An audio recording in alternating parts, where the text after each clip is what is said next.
Nervous systems divided into two divisions. CNS composed of brain and spinal cord. PNS is made up of ganglia and nerves. Nervous system.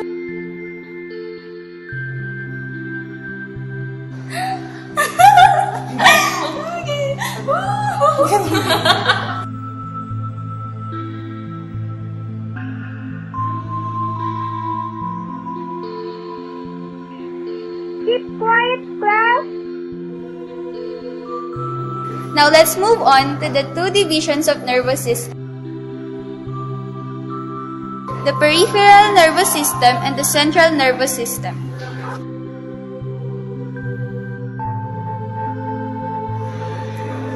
Let me first discuss the central nervous system, or the CNS.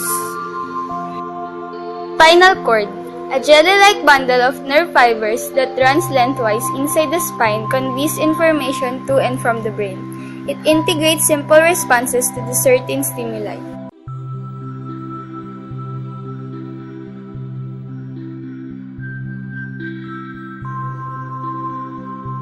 Next, we go to the brain. The brain is divided into three parts: forebrain, midbrain, and hindbrain. Brain. Together with the spinal cord, it also makes up the CNS of all vertebrates. This is the center of the nervous system.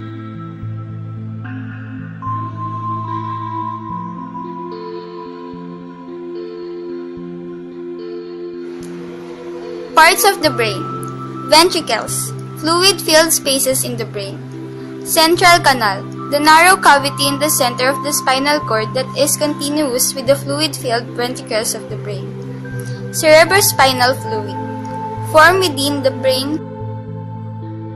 Cerebrospinal fluid, formed within the brain. Meninges, layers of connective tissues that protects the brain and spinal cord. The CNS has two matters, white matter and gray matter. White matter is composed mainly of axons, while gray matter is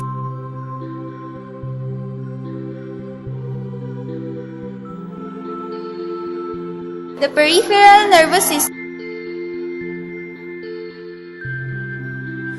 The nervous system has three interconnected functions.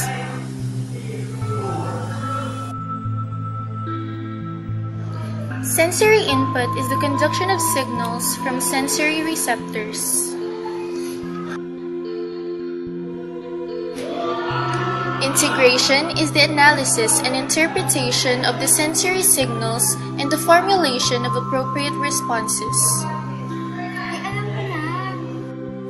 Motor output is the conduction of signals from the integration centers to effector cells which perform the body's responses.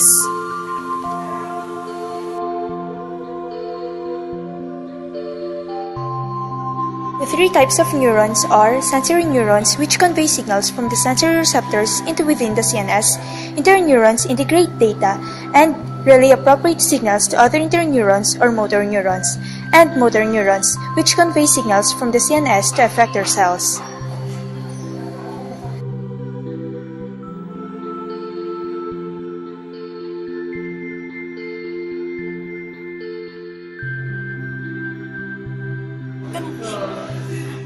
Now, I'm going to show you the functional units of nervous system.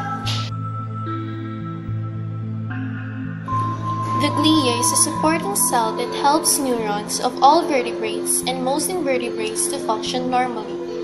An example of this is a Schwann cell, which is round in the PNS. Synaptic terminal is the tip of the transmitting neuron's axon, where signals are sent to another neuron or to an effector cell. The synapse is the junction between a synaptic Synapses come in two variables, electrical and chemical.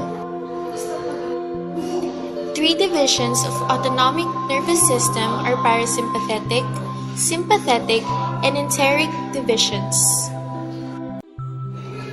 Goodbye, class. See you again next meeting.